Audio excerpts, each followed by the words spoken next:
Hey guys, and welcome back to a brand new video and the return of AOR, Apex Online Racing, League Racing, back on the channel guys for Season 17 of AOR, and it's going to be a shortened season this year due to the early release of F1 2019, aka it's going to be a 10 race calendar. We start things off down under in Melbourne, Australia for the first race of the season, and a bit of updates guys and news regarding this season. Now first of all, the big thing to point out, for those of you that don't know, I've been promoted from Formula 3 to Formula 2, and I was actually quite surprised, but I think it's more down to the fact there wasn't that many people that signed up this season compared to last year because it's a shortened calendar. So we got a little bit lucky and we got a decent promotion, and I'm pretty much hoping to take full advantage of it and really make sure that I match up to those in the F2 league and really make a good performance here this season. I want to try and do really well for myself. There's 10 races, so the pressure's on, and I want to try and put in some decent performances because last season I wasn't good enough. I hit my target of one race win,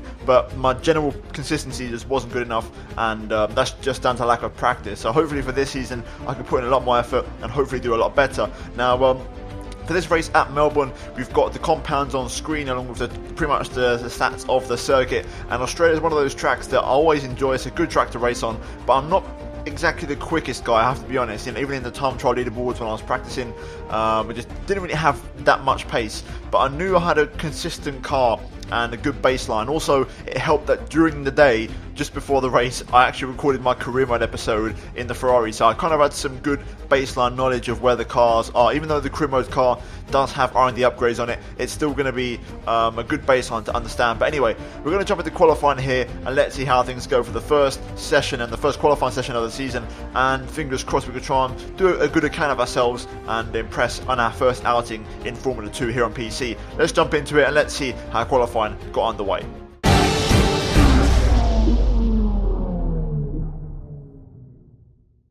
So as usual, the qualifying session was a short session of 80 minutes. It's not the three-part qualifying or one-shot quali, and we're going to have 3 runs in the session.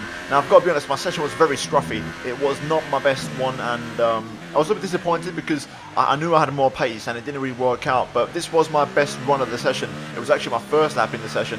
Luckily for me, I set a good banker time because I wanted to push straight off out the gate and make sure I maximise the lap time. So as you can see, also I'm running my helmet from career mode, which I've actually kept for AOR because this season I'm once again in the McLaren. But straight away, Lemon is setting the pace and we get a great run through turns 1 and 2. A little bit wide through turn 1, but still not too bad as we now race down towards turn 3, trying to get the brakes, keep the car nice and tight on the apex there, and open up turn 4. You want to try and tap that inside curb to get the rotation on the car as we now go flat out through 5, and a very nice and tidy first sector so far as we now go into the start of sector 2, kicking things off with a bit of a right-left chicane combination here, all about car momentum, flow, setup, making sure the car is working nicely for you and you can really attack it, and also have a stable rear end. As we now go through this kind of off-camberish right, we get a little bit wide there, missing the apex, and get a little bit too far onto the curb. Luckily though, we get some good clean traction onto the back straight here for I think turn 10, and now into 11 and 12, the best 2 corners on the racetrack here, carrying the speed, keeping it just about within the track limits on the exit there. Very lucky to not get the invalidation,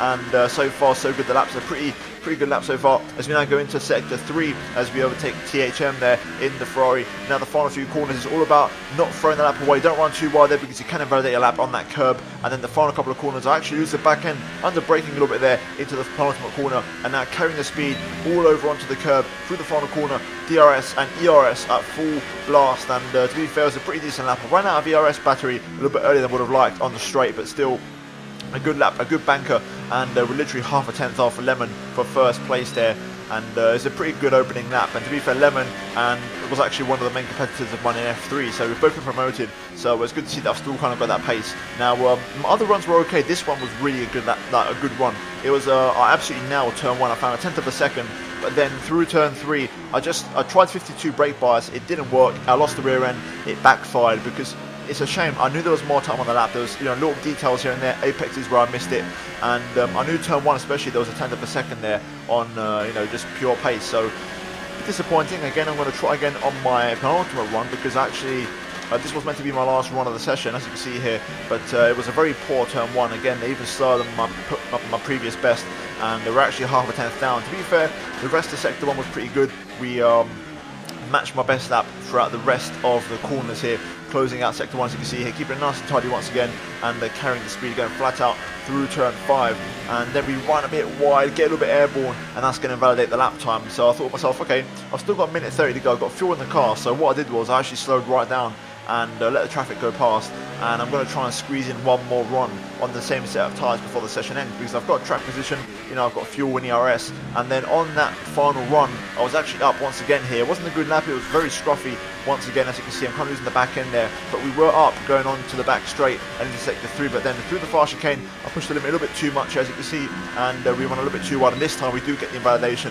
and yeah, ultimately a very scruffy session there, and disappointed because I think there was about 2.5 to 3 tenths on a perfect lap if I'd really hooked it up. There was easily 2/10 of a second on my lap there, so it could have been a hell of a lot better if I just hooked it all up much nicer, but still, nonetheless, it's going to be P7 for us in qualifying, and not too bad, kind of mid-pack. There's, I think, 17 or 18 runners in this race, so it's not too bad. It's a decent opening qualifying, considering that we only got one clean lap in, and we could have been so much higher up if we just got a clean lap. I think P3 was possible if I'd nailed it, and pretty much also credit to THM in the Ferrari who got pole position. He was absolutely incredible. Like, that lap was, no one was touching that. And also fair play my teammate Cola as well, who got P2. Really good result for him, and good to see that McLaren looking strong this year, and we've got a strong pairing. But with that being said, that is going to be it, guys, for the story of qualifying, and now we're going to move into the race, which, by the way, is going to be a dry to wet race, and it's going to make for a very interesting strategy, hence why Raven is on the super softs, because I think he's banking on the fact there's going to be some rain in the race tomorrow. So let's just jump into it and let's see how the race goes. It's time for round 1 of season 17 here in AOR. It's time for the Australian Grand Prix. Let's jump into it.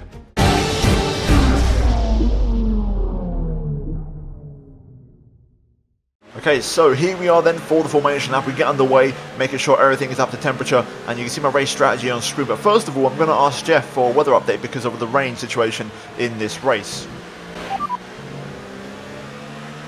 We're expecting rain in around 10 to 15 minutes. Dries seem like the best tyre for now. So there you go then, about 15-ish minutes maybe, give or take. Strategy-wise, we're going to start on the ultras. We are going to have to pit probably. I could go ultra, but I don't really have a fresh set left, and I don't want to take that risk in case the rain does get delayed. So we're probably going to go ultra super and basically be very aggressive. We'll come in when I fill up the ultras, don't have any more tyre life in them, and we're not going to push the limits too much on tyre wear. Fuel-wise, we're running 1.5 extra laps. Don't need too much around here because it's quite fuel, it's a pretty fuel economic circuit. But with that being said, let's just jump into the race here as we park up on our grid slot, and we're going to wait for the back markers to get onto the back of the grid, and we're now going to get ready for the 5 red lights here for the Australian Grand Prix. Here we go, it's time for the main event, the 5 red lights come on for the first race of season 17, and we are racing down under in Melbourne, Australia. Good start off the line, pretty much similar to everybody else. We go over to the inside to cover the inside line, now trying to attack a little bit into turn 1, trying to find a pocket of space, no way through though, losing the back end a little bit on the exit there, trying to keep Martin G behind as we race down towards turn number 3. So far so good here, no major contact made as we race down towards a very slow turn 3 corner here. Grip very low at this moment in time, tyres are cold and track conditions are not great as we're currently just sitting in P7 at the moment, just watching the people in front and trying to study their lines as Lemon gets put to the grass there. We're going to try and push through and get on the inside and try and get past the Renault early on, and that's one position made up already here on lap 1. Just trying to go for a bit of a cautious approach here, not really taking any risks or pushing people too hard, and that was pretty much my strategy throughout the entire race, especially in this first part before the rain arrived. It was all about, I knew I had pace, and it was all about just trying to make sure that we didn't rush into anything, and only commit to something when I knew I was going to pull it off, and I was going to try and study people's lines, see when the opportunity was, see where I was quickest, and make things happen. Like, for example, through the chicane there, we got a great run on Zerd, and we was really quick through that chicane all race long, as we now go onto lap 2, picking up my first track extension of the race. So already getting off the bit of a dodgy start there with the track extensions, and I knew I had to be clean here because the level in F2 is much higher than F3, and people are going to be better off with the track extensions as we now get DRS enabled on lap 3, and another track extension there through turn 1. A little bit of a screen freeze there, which kind of didn't contribute to my my issues, and it kind of put me back a little bit, but still we're on 2 warnings. We've got to try and survive the rest of the race with 1 more, and hopefully we don't get that, as we now are still currently P6 here, looking good so far. And like I said, just trying to just keep the pace up, not overly pushing, because I want to try and go long on the ultra softs in case anything happens with the weather, of course, because it might come earlier, it might come later, you just don't know with the rain. As unfortunately we pick up our first penalty there, running wide once again, and the penalty inside 3 laps, not the best.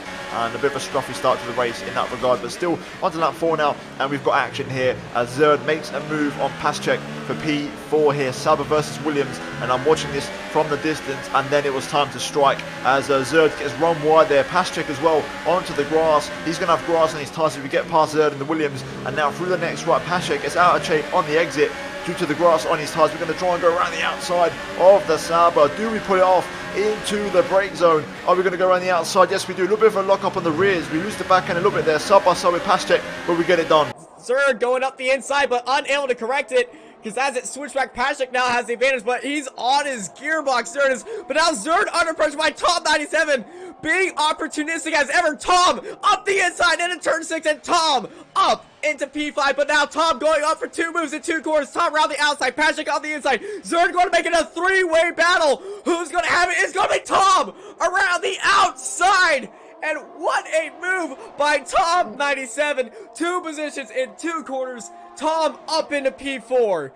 As you can see, back to the action now, 3 wide behind us on the back straight after that beautiful double overtake, and we are going to solidify P4 as we go into 11 and 12. Luckily here through 12 I didn't get a warning, but we're now going to go to the radio to Jeff and ask how this rain is progressing in the race. We think we may see some rain. ETA is about 15 minutes. Dries seem like the best tyre for now. So as you can hear, the rain's kind of taking its time, but you know, it is coming, and I'm sure it will arrive as we now on to the next lap. You can see Coldo there comes in, and he's going to pit at the first of the McLarens. I'm kind of glad he did, because it kind of gives me the option to pit this lap, or maybe start for one more. And we're going to currently take P3 in this race. Julian in front of us in the Force India, and he's also an old foe from Formula 3 last season as he comes to the pit lane there. So we're going to start for one more lap, because I've still got tyres and I've still got relatively decent pace. You can see my tyre wear there, my tyre temperatures, everything looks pretty good so far, and it's only THM, the man on pole, who stays out on his ultra softs. But now literally on the next lap here, we get I think that was Zerd, who crashes out, and that's actually going to trigger the safety car in this race, as you'll see now. And a rare safety car in AOR, a big crash there, retirement for Zerd and the Williams, and this is massive now, because we haven't served our pit stop yet, neither has THM in the Ferrari, so we're going to get pretty much a semi-free pit stop here, depending on the delta and also people around us in terms of what they're doing for strategy.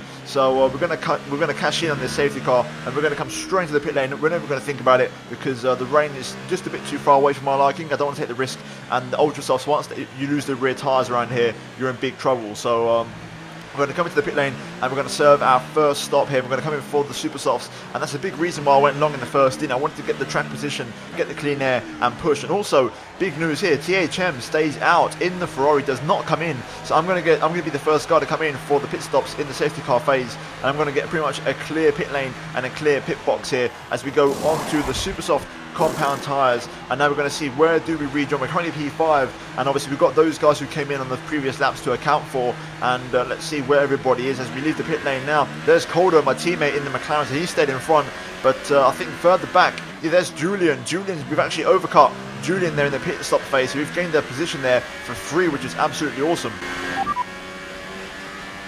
Radar suggests some weather is going to hit in around 5 minutes time, so stay on your toes. Dries seem like the best tyre for now.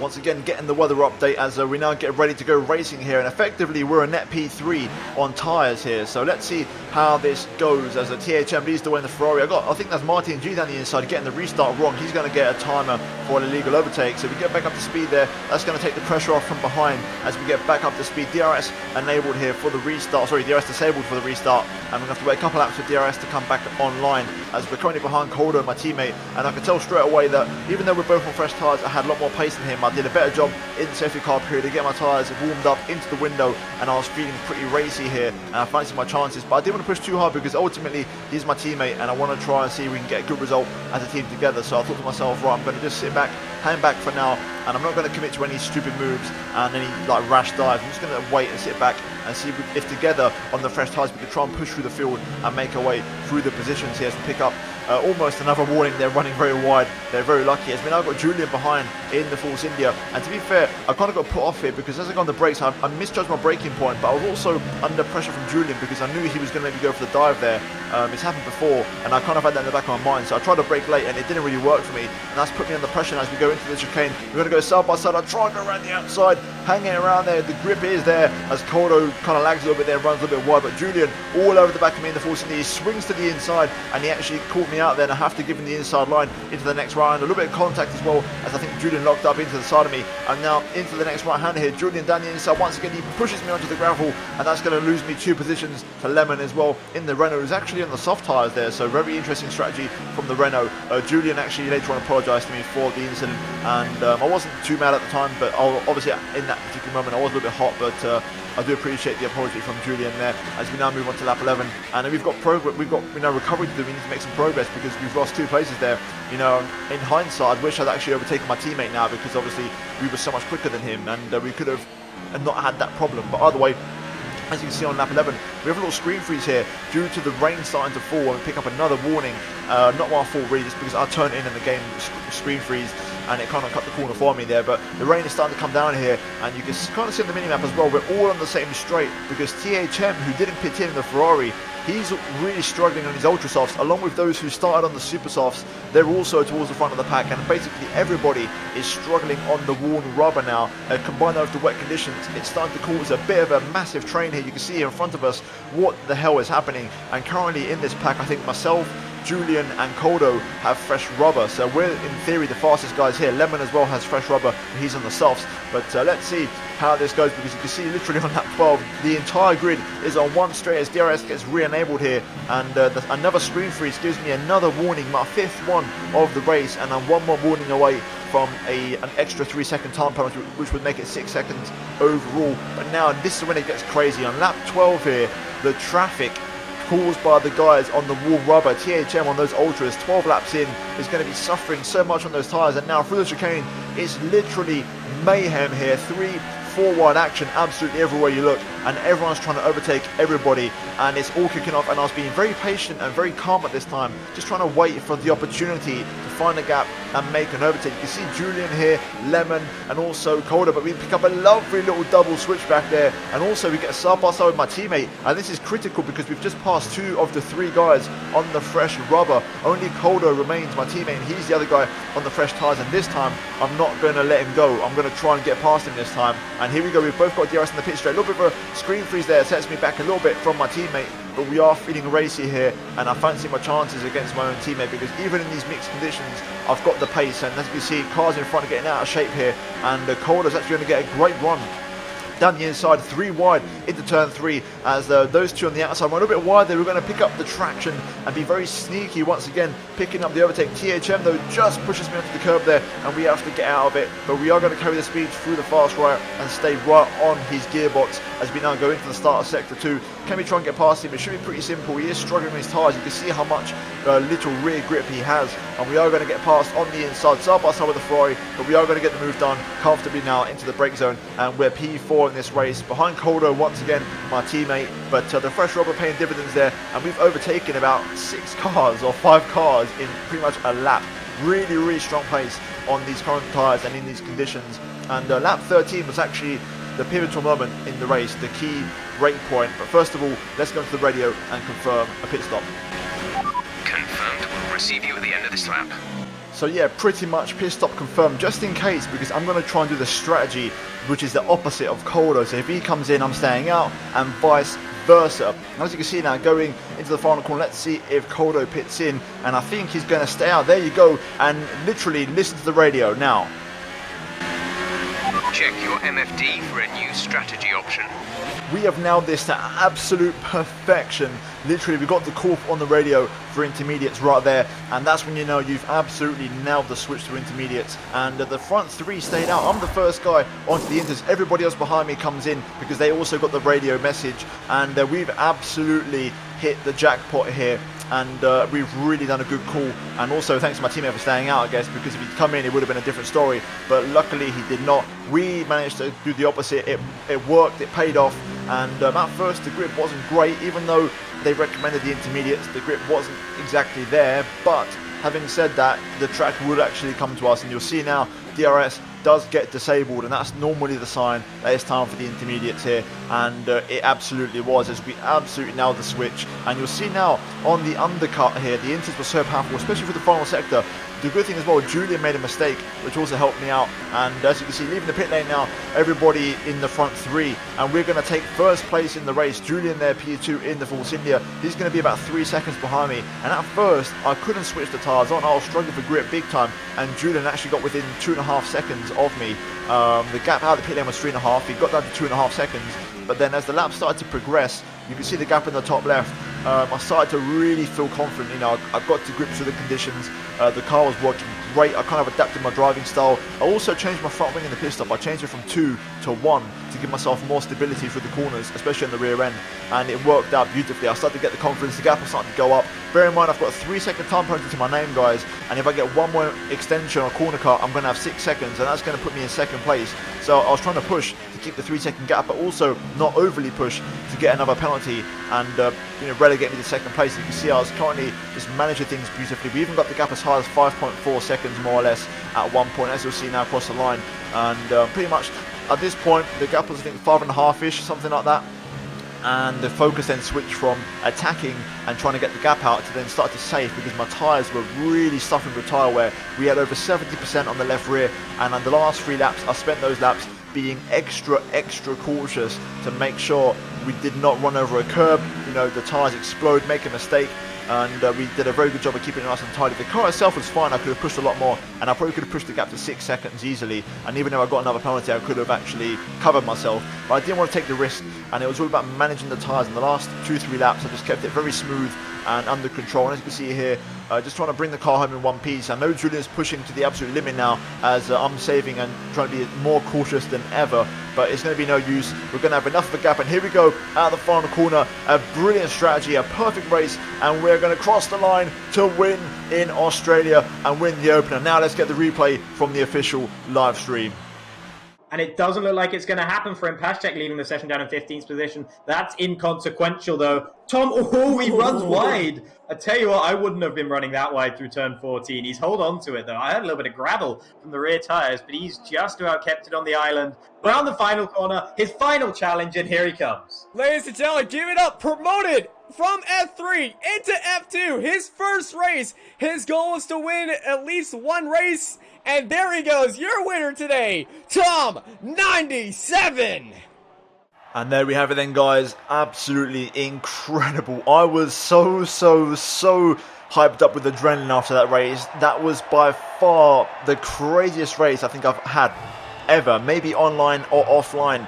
The conditions were just insane. The safety car, the strategy on the dries, THM, the man on pole going for the ultras all the way, whereas other people came in. You've got the people that started on the super softs, and then the rain started to come down, and it was just a crazy race. But you know what? The cool head prevailed. I kept it very calm in the battles. I didn't overcommit. I took my time, and I picked them off systematically one by one, double, triple overtakes here and there, and also potentially the overtake over the race, according to Austin, the main commentator. So thank you very much for that one. But as you can see here at the final race results, and we win ahead of Julian. Fair play to Julian as well. Good performance from him. He pushed me all the way. And Smege as well. A great recovery in the Ferrari. Then Marion P4 as well. Good performance from him. Also promoted from F3. And you've got pretty much 3 F3 guys in Formula 2 who got the first 4 spots. So pretty good stuff there. And pretty much a very strong race. My teammate Coldo in P7. Good job from him as we scored double points. And such an insane race. The only people to not get penalties in that race were Smege and Julian in second and third place. So fair play to those guys for keeping it clean.